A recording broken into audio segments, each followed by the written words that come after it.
اتفضلي يا فاطمه. متشكره يا خالتي. اتفضلي.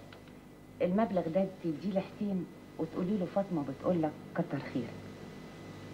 بتوع ايه دول يا فاطمه يا بنتي؟ ده مبلغ كنت استلفته من حسين. لا يا فاطمه، ماليش دعوه بالموضوع. خدي وبقدهم له يا اختي انت بنفسك. بس انت عارفه ان حسين مسافر وانا خايفه الفلوس تفضل معايا اصرفها. وبتستلفي ليه يا فاطمه؟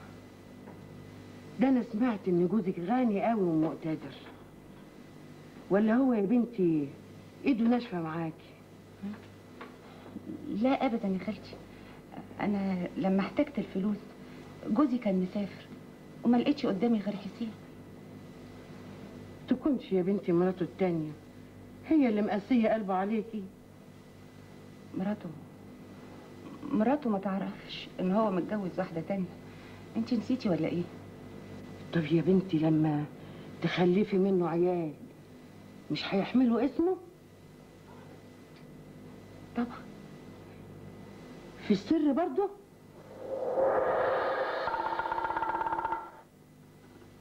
يا بنتي لما اتجوزتيه وعرفنا ان هو متجوز ومخلف قلنا زي بعض، انما في السر تخبى على مراته ومن ورا دور الناس كلها. ليه يا بنتي؟ على ايه الهم ده كله؟ الست مننا لما تحب بتضحي بكل شيء.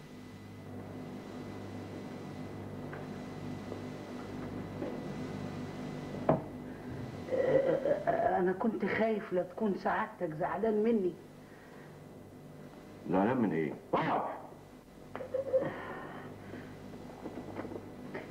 جاي سعادتك كنت ما تحبش ان اي حد غريب يعرف حاجة عن البيت او الناس اللي عايشين في البيت. وانت غريب برضو يا استاذ محسن.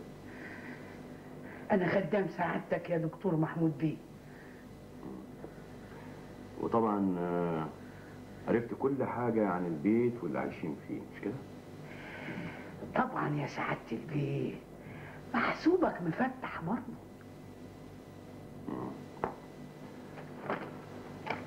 طيب اتفضل. بقيت أجرة السنة عشان الدكتور يوسف ما يزعلش ويبقى مبسوط منك. ادي 5 جنيه عشانك. يا ريت كل السكان والمستأجرين زي سعادتك كده يا دكتور. يظهر في سكان بيتعبوك يا استاذ محسن.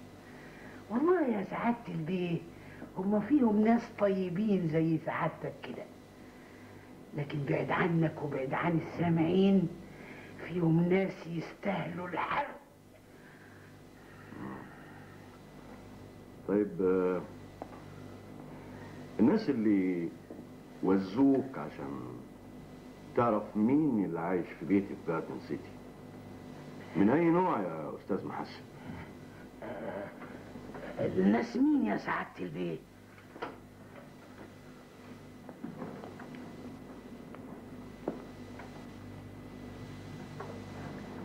الناس اللي دفعوا لك يا استاذ محسن. انا ما خدتش حاجه يا سعاده البيه. اسمع، انا مستعد اديك 100 جنيه حته واحده.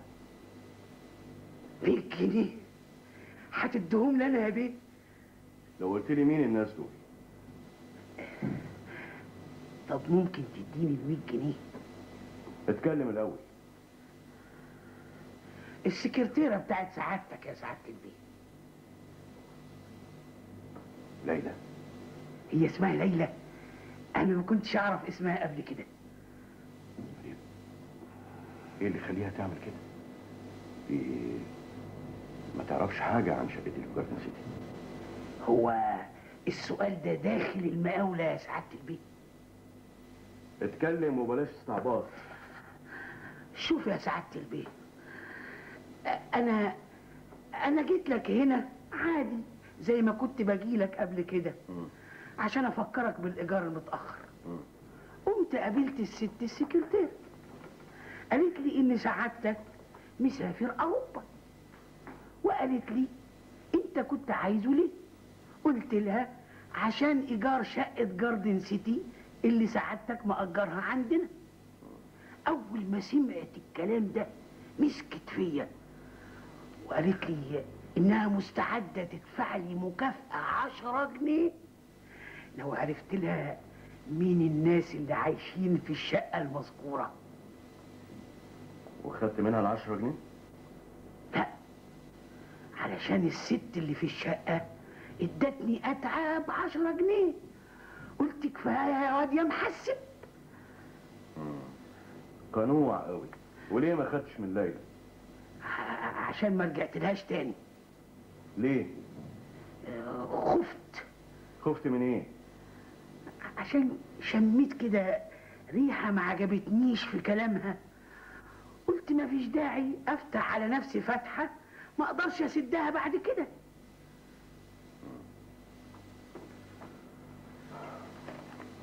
اتفضل.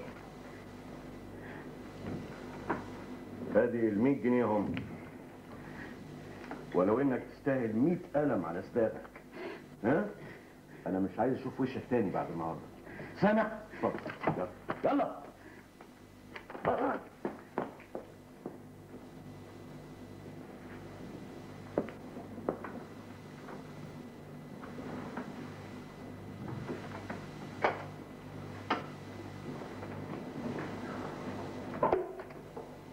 أنسة ليلى.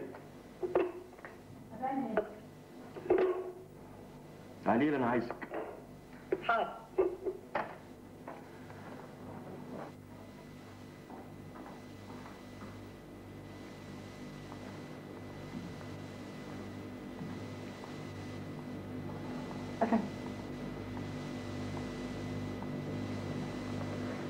ليه عملت كده؟ عملت ايه يا فندم؟ ايه اللي طلبتيه من محسن؟ ليه عايزه تعرفي اسرار عن حياتي؟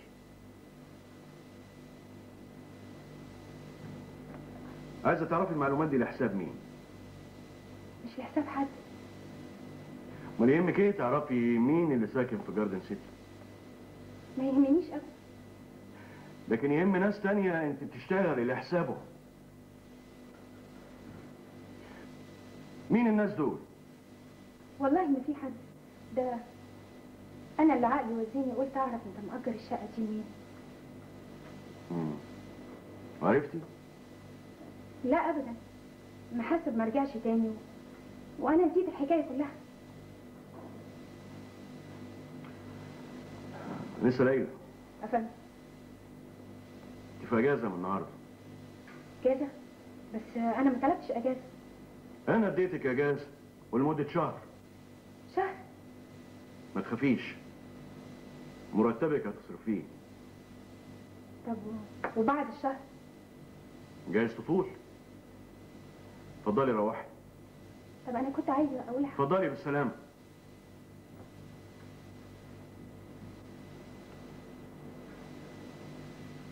ليلى السكرتيرة، وايه مصلحتها في كده؟ يعني انسانه حشريه. ناس كتير زيها كده يحبوا يعرفوا المستخبي. بس يا ترى عرفت ولا لا؟ لا، انا اتاكدت انه ما كانش فيه تدبير سابق بينها وبين محاسن. ما عرفتش حاجه. امال اديتها اجازه شهر ليه؟ كويس اني ما فتهاش. طيب ولو قلبت ضدك؟ هتقلب ضدي ليه؟ من زعلك؟ هتعمل ايه يعني؟ ممكن تكون عرفت وساعتها ممكن تقول الحقيقه للدنيا كلها. ها؟ كان كفايه توبخها بكلمتين. مش ممكن. ازاي اخلي سكرتيرة عندي وجودها فيه خطر عليا؟ انا خايفه من البنت دي قوي. انا شفتها في المطار وهي بتحاول تتقرب من مراتك باي طريقه. ما تخافيش يا فاطمه. مفيش حد في الدنيا يقدر يمس شعره واحده منك. انا خوفي عليك قبل ما يكون خوفي على روحي. البنت دي ممكن تهد في لحظه كل اللي بنيناه في سنين. انا من رايي ترجعها احسن. البنت دي لازم تترفد خالص.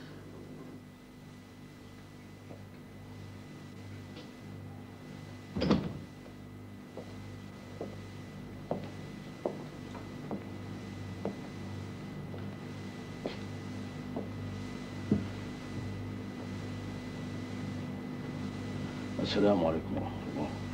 السلام عليكم ورحمة الله. حرام يا عم فهمي. جمعا إن شاء الله. وحشتنا يا عم فهمي.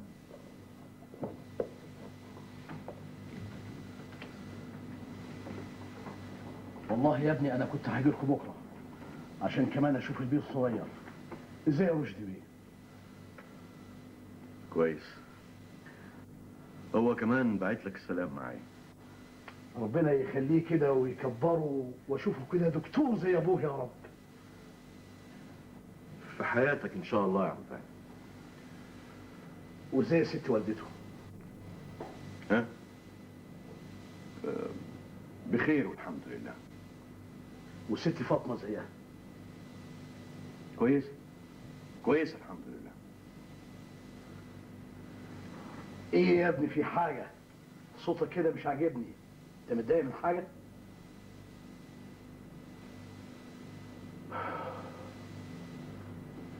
تعبان يا عم فهمي، تعبان. تعبان من إيه؟ كفى الله الشر.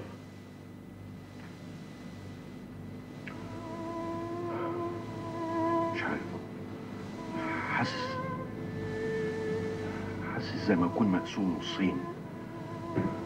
مش عارف اتلم على نفسي. كنتش فاكر اني هتعب ولا اشيل الهم بالشكل ده. جوز الاتنين يا ما بيشوف ويا ما بيقاسي.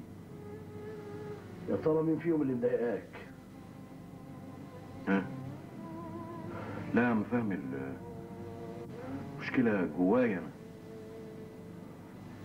كريمة بتصعب عليا كل ما افكر في اللحظة اللي هتعرف فيها اني متجوز عليها واحدة تانية. فاطمة المسكينة بلمح الدموع في عينيها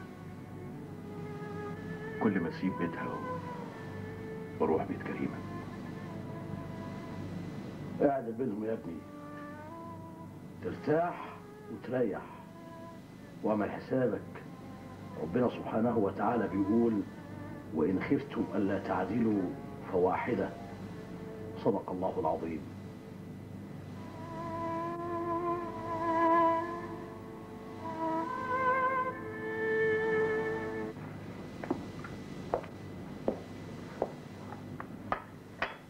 ايه الحكاية يا كريم؟ قهوة قبل النوم؟ مش جاي لي نوم. تبقي ناوي على السهر بقى. السهر؟ هسهر مع مين؟ ها؟ سهري مع جوزك يا حبيبك، معايا. الكلام ده كان زمان يا محمود، ايام ما كنت بتحبني وباقي عليا. انت عارفه ان انا طول عمري باقي عليك يا كريم، ويمكن دلوقتي اكتر من الاول كمان. صحيح يا محمود؟ يعني هتسهرني بقى ومش هتنام؟ لا لا طبعا. انام ايه؟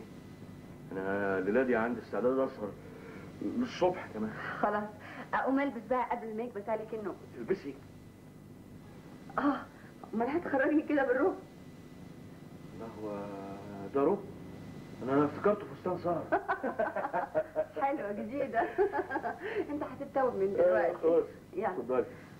هتسهرني فين؟ انت عايزه تسهري فين؟ انا عايزه اروح معاك في اي مكان. خلاص سهري سهري.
تصبح على خير يا محمود. الله، فين يا كريم؟ طالعه انام. مش اتفقنا نكمل سهر سوا؟ سهر؟ هسهر مع مين؟ معايا. سهر مع مين؟ مش لما ابقى احس انك معايا فعلا يا دكتور؟ ما انا معاك يا كريم، معاك. انت معايا ببدلتك بس، انما عقلك وقلبك في وادي تاني. تصبح على خير يا دكتور.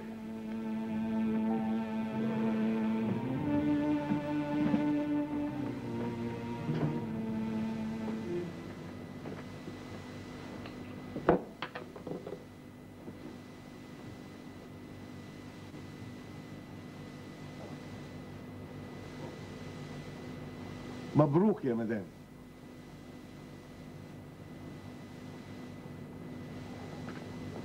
يعني انت حامل يا مدام فاطمه.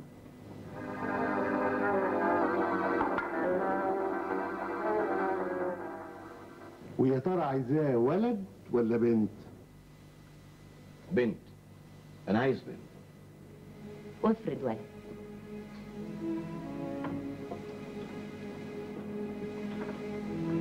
يبقى زيادة الخير خيرين.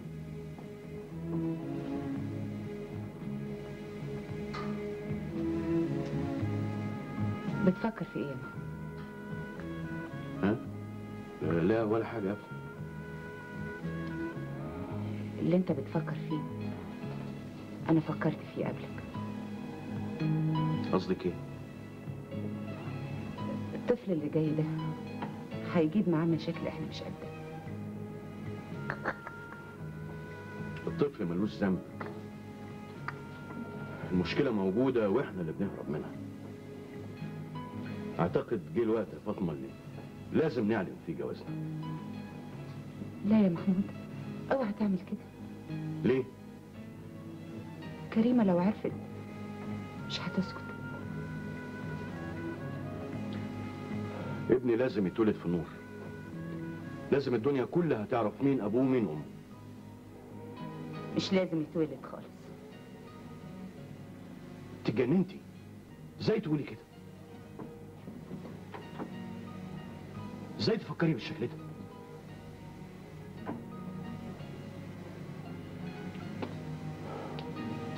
فاطمة، اوعى اسمعك تقولي كده مرة تانية. اوعى يا فاطمة. اللي انت بتفكري فيه ده حرام، ما يرضيش ربنا. انت سامعة؟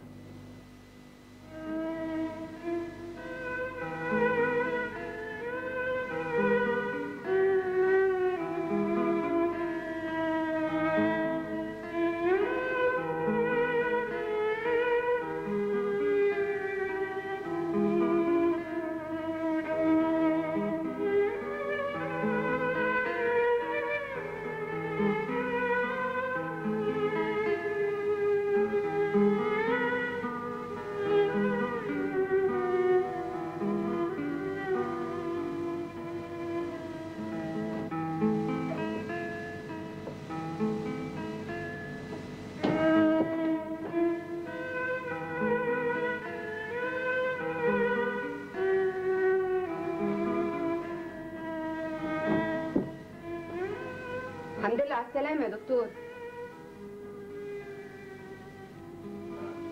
انا افتكرتك نايمة يا كريم.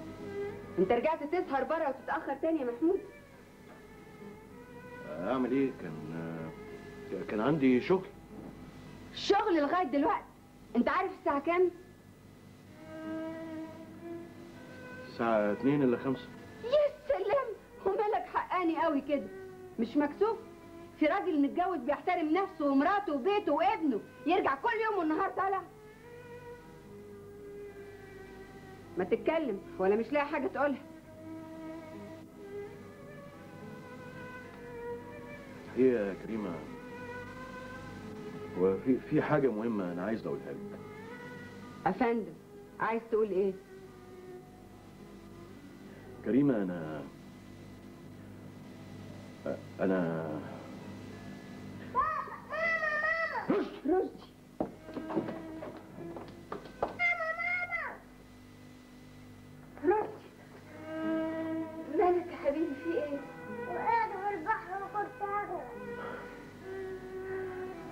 الشر عليك يا حبيبي، انت كنت بتحلم. انا خايف يا ماما، نامي جنبي. ما تخافش يا حبيبي، تعالى نام معايا في اوضتي، يلا. تقلت يا روشي. عنك انت.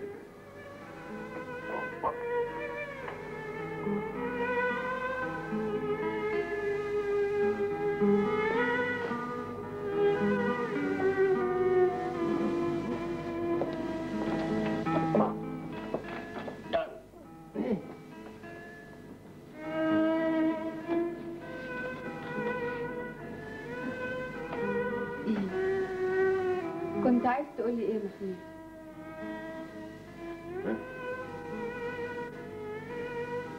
لا ولا حاجة ولا حاجة. تصبح على خير.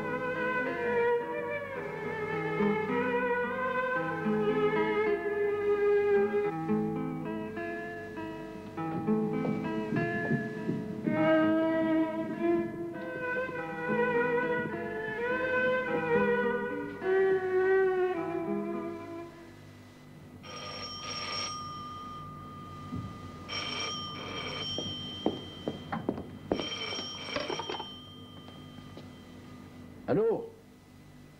ايوه انا فهمي. مين اللي بيتكلم؟ انا ساميه صاحبه فاطمه. اهلا ست ساميه. خير يا بنتي؟ فاطمه تعبت مني فجاه وطلبت لها الدكتور يوسف وقرر انه ينقلها عيادته. وهي فين دلوقتي؟ في العياده. والدكتور محمود ما يعرفش؟ لا. الله، ازاي ما يعرفش لحد دلوقتي؟ ما هو ده السبب اللي خلاني اتصل بيك، لاني طلبته في الشركه قالوا لي روح من ساعه، وطبعا ما اقدرش اطلبه في البيت زي ما انت عارف. ارجوك اتصرف بسرعه لحسن انا عندي ظرف ومش هقدر استنى معاها. طب يا بنتي اطمني، ما تخافيش، انا هتصرف حالا. مع السلامه. يو يا فتحية، مش معقولة البطء اللي انت فيه ده، بتعصبيني طول النهار. يلا خلاص بسرعة.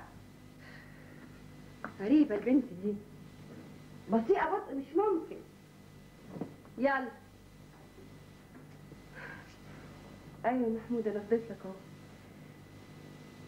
ايه الموضوع اللي كنت عايز تكلمني فيه امبارح؟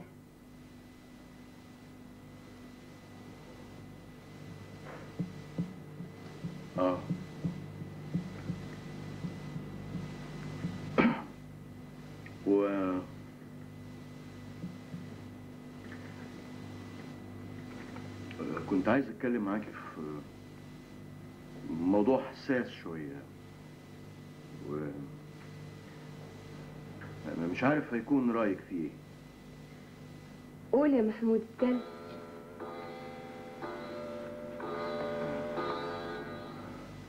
لا الوقت سرقني خالص.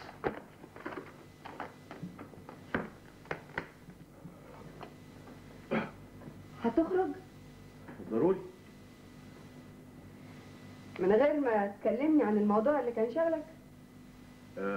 لما ارجع بتكلم معاكي فيه. قبل الفجر ولا بعد؟ مش الدرجة دي يا كريم، ها؟ يعني استناك على العشاء؟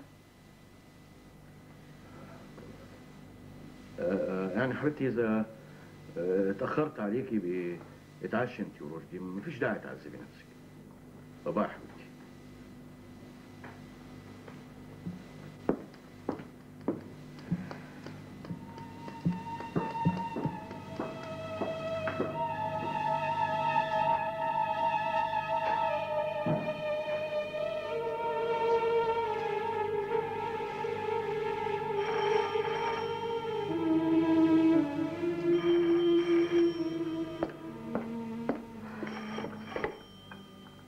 الو. اهلا، ازيك يا عم فهد؟ اهلا بيك يا ست الكل. ازيك؟ وازاي صحة الباشمهندس الصغير؟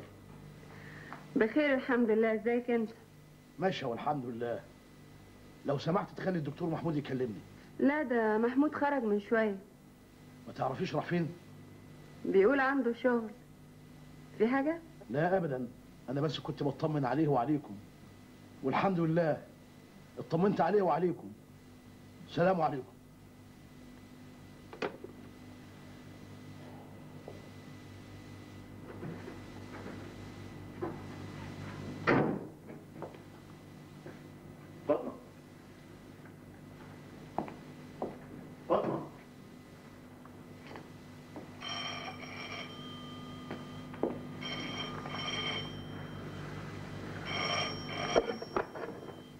ايوه ايوه يا عم فهمي. اعمل معروف، روح بسرعه على مستشفى الدكتور يوسف. ليه في ايه؟ الست فاطمه تعبانه قوي ونقلوها المستشفى. انا جاي حالا.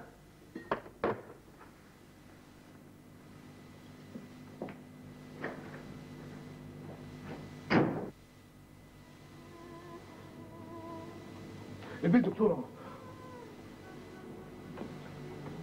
ايه يا دكتور؟ اطمن يا محمود، المدام عدت من ازمه وبقت كويسه والحمد لله، بس للاسف خسرنا الجنين. اقدر اشوفها؟ تقدر بس من غير ما تجهدها، ارجوك ما تخليهاش تتكلم كتير. اتفضل.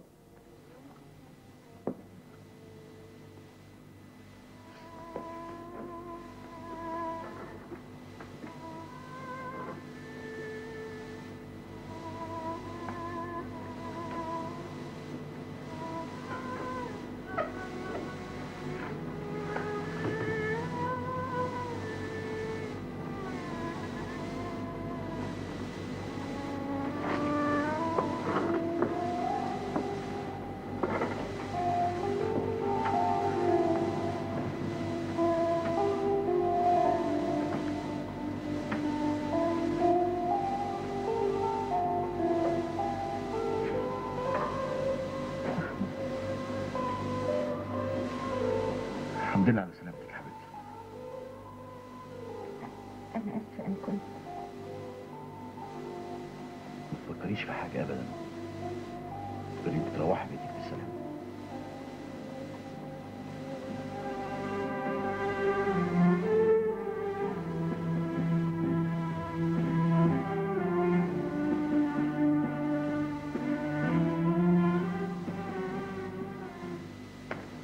ايوه يا باشمهندس.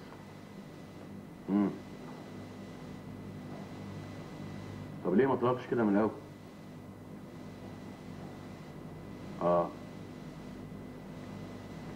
طيب ابعت للشركة هناك بسرعة.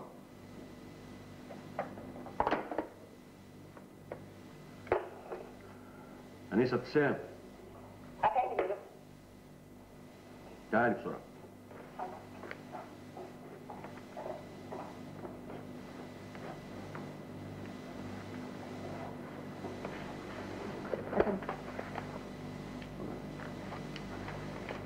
حاجة تانية يا دكتور؟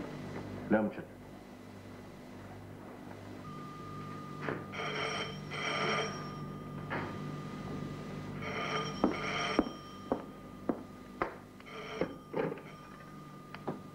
الو. ايوه انا كريم. مين حضرتك؟ أنا فعلت خير يا مدام، وبطلبك عشان أقولك على سر. سر؟ سر ايه؟ جوز حضرتك فين دلوقتي؟ في الشغل طبعا. حضرتك متأكدة؟ يعني ايه متأكدة؟ من غير عصبية. أنا قصدي أخدمك عشان أنتي ست طيبة وما تستاهليش اللي بيحصل لك ده. هو ايه اللي بيحصل؟ أنا هقولك على كل حاجة.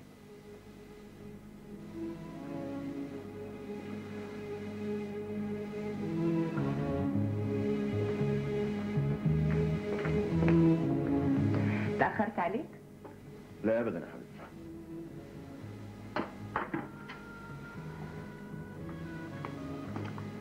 رايحة فين؟ ما تقعدي تشربي معايا، أنا قربت أروح.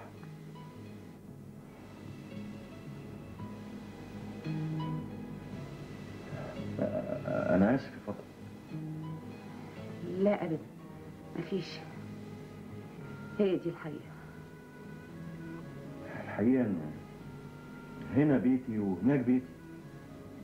حاولت أعالج الموقف ده من مدة لكن ما قدرتش كمان. شجاعتي دايما بتخوني. أرجوك يا فاطمة، أرجوك ما تزعليش مني.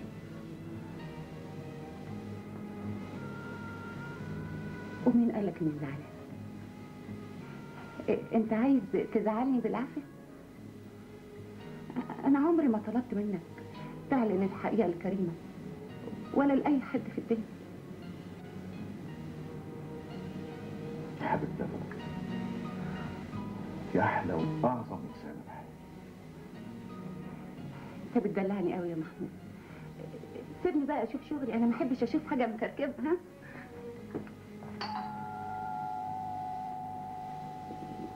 يا ترى مين؟ عارفه؟ دي اول مره تحصل. يمكن يكون عم فهمي عايز يطمن عليك. يمكن.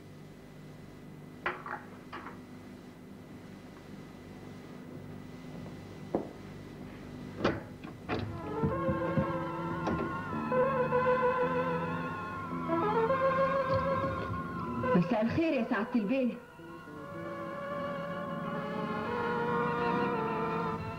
كريمة.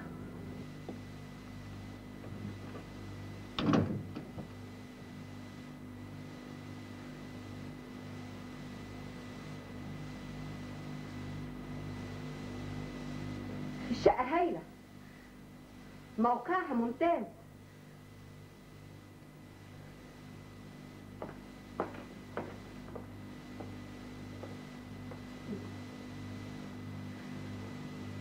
مطبخ مش بطال.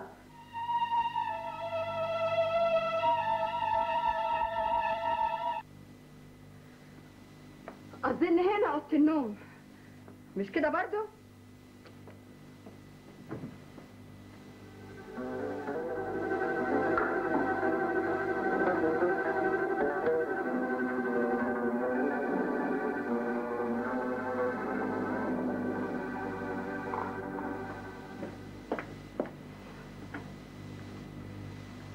شقة رقيقة، ذوقها يجنن. اختيار موفق لاتنين عشاق. فاطمة الممرضة، مش كده برضو ولا أنا غلطانة؟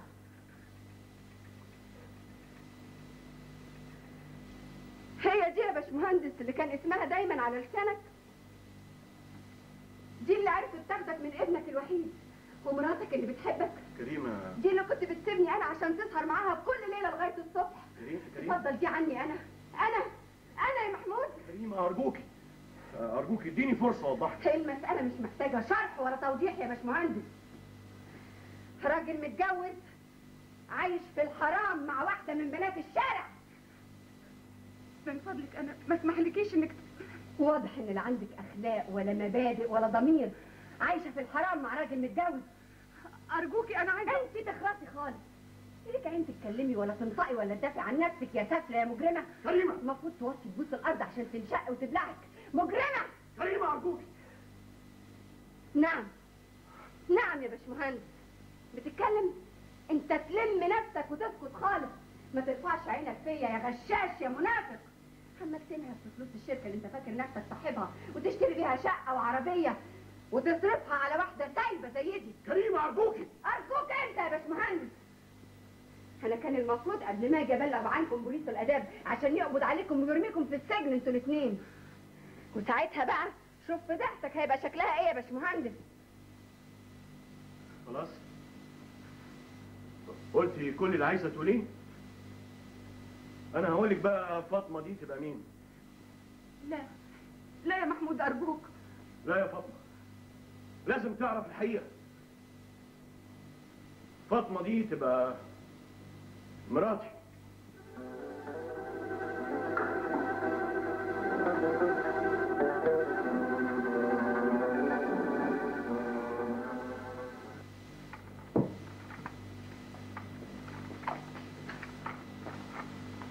الحمد لله على السلامه يا مدام. يا ماما انت جيتي يا ماما.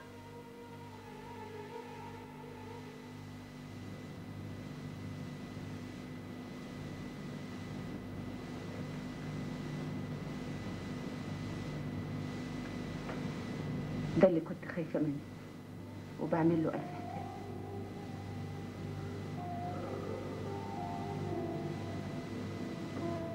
ده اللي كان لازم يحصل من زمان. ايوه، كان لازم يحصل من يوم ما اتجوزنا. انا كنت حاسس بيكي كويس يا فاطمه. ده انا بحبك. ازاي تصورتي اني ما كنتش شاعر قد ايه انت بتتألمي وانت عايشه معايا في الضلمه.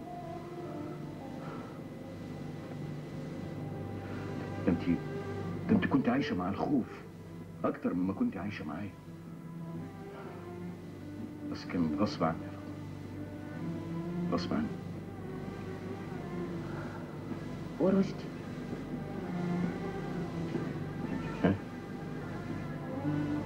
ماله رشدي؟ هتقول له ايه يا محمود؟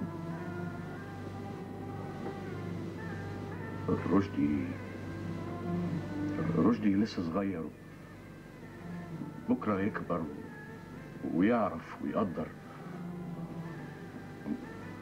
بعدين احنا مش اول اتنين يعني. فاطمه انت ليه بتبص لبعيد قوي كده؟ لسه موعدني بالامان يا محمود، من غير بكره ما يبقاش امان، يبقى وهم.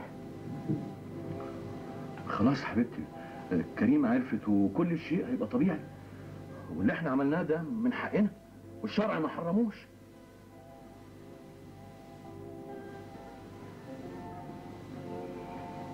لازم تكون عادل بينا يا محمود. انا شايفاك ظالم كريم. اوعدني تعدل بينا.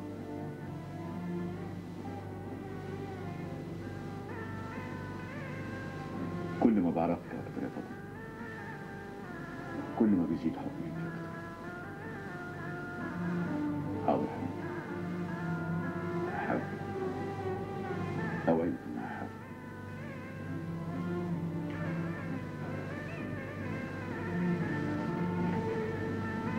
بس ارجوكي سيبيني ارتاح شويه. مالك يا محمود؟ حاسس بحاجه؟ لا مفيش حاجه، مش عارف، حاسس اني عايز ارتاح.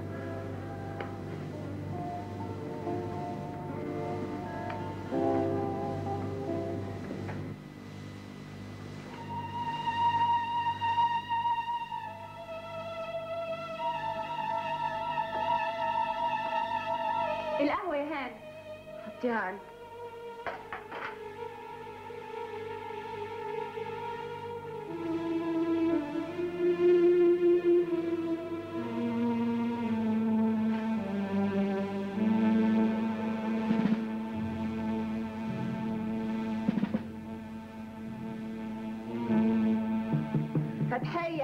فتحية. نعم يا مدام. فين القهوة؟ ما القهوة هي هاني. طب خلاص روح شوف شغل.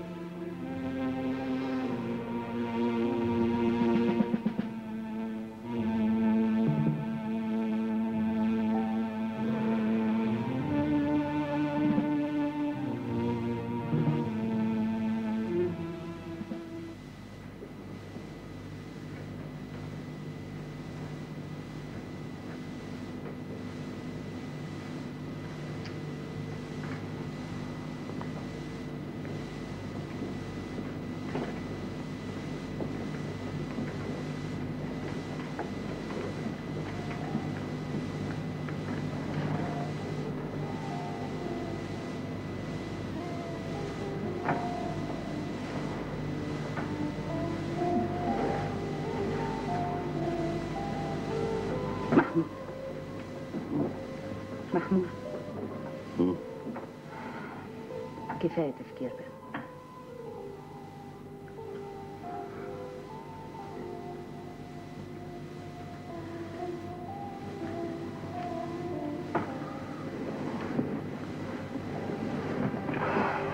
أنا مش هسألك كنت بتفكر في إيه، بس كفاية تفكير.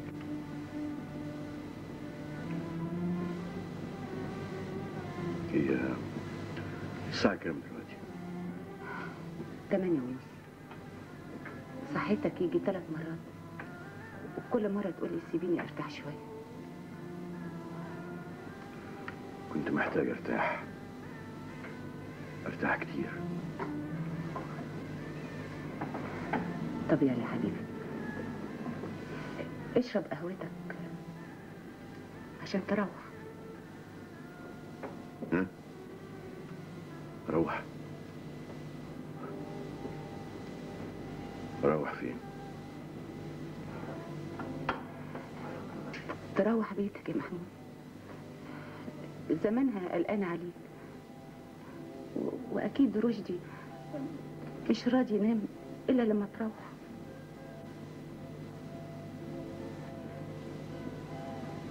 رشدي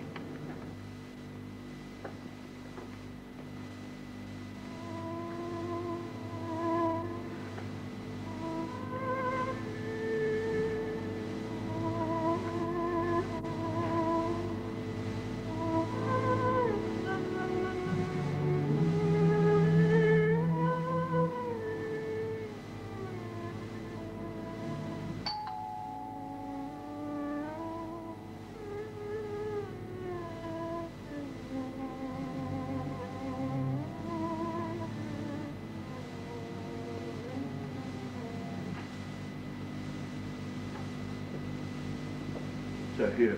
مساء النور يا بيه. رشدي فين امال؟ رشدي نايم في اوضته بقاله كتير؟ من حوالي ساعتين كده. المدام نامت طبعا. معقول انام قبل ما ترجع واطمن عليك؟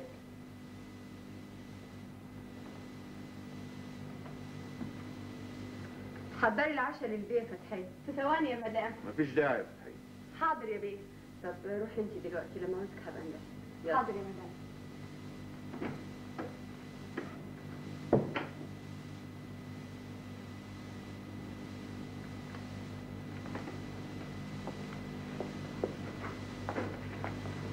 ليه مش عاوز تتعشى؟ ماليش نفس. مالكش نفس ولا اتعشيت معاه؟ هي مين؟ اللي كنت عندها. قصدك فاطمه؟ ما تجيبش اسمها على لسانك، فاهم ولا لا؟ انت اللي سالتيني. انا اذنك. رايح فين؟ طالع انام. بس انا لسه ما خلصتش كلامي. نكلم الصبح.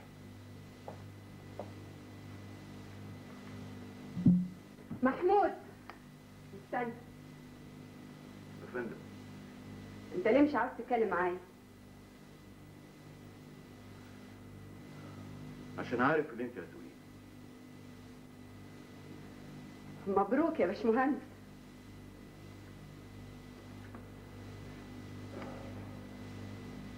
ايه مكسوف من نفسك؟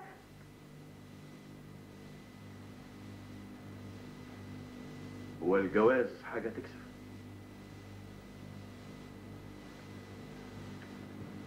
مع ذلك الله يبارك فيك. تعرفها دي من زمان؟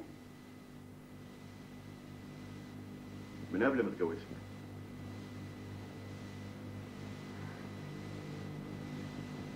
تحبها؟ تصبحي على خير. مش قبل ما ترد على سؤالي. بتحبها؟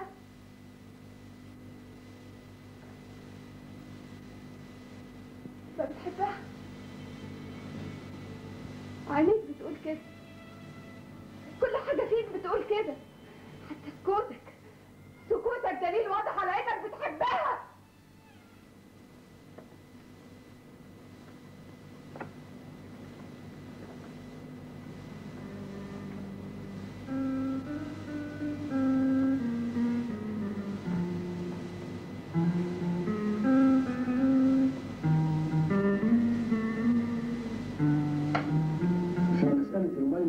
والشرب زي نبات الصبار في الصحراء مثلا.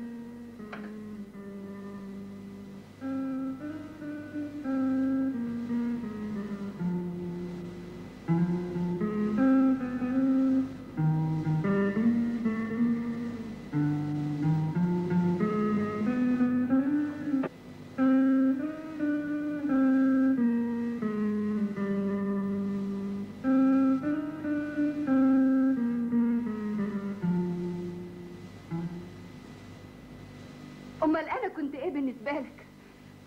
لما انت بتحبها من زمان اتجوزتني انا ليه؟ ليه؟ ليه؟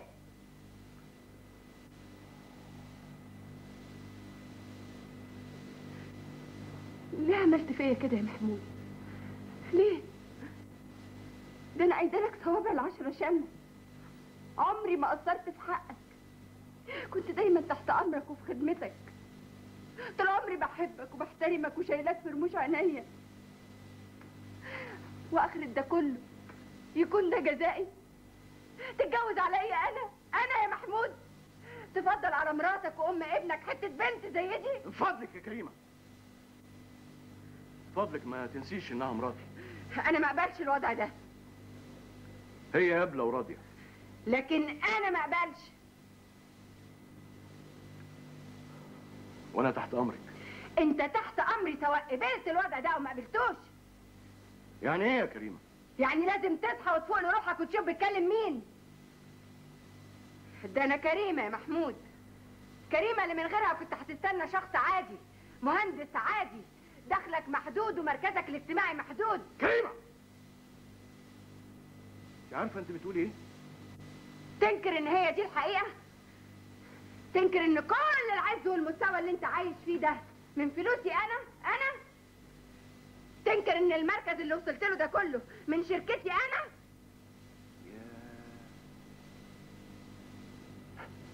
يعني بتنكري مجهودي وتعبي وشقايا اللي وصل الشركه للمستوى ده؟ بتنكريه؟ كتر خيرك، كتر خيرك يا كريمه. اعتبريني يا ستي مستقيل من شركتك من دلوقتي.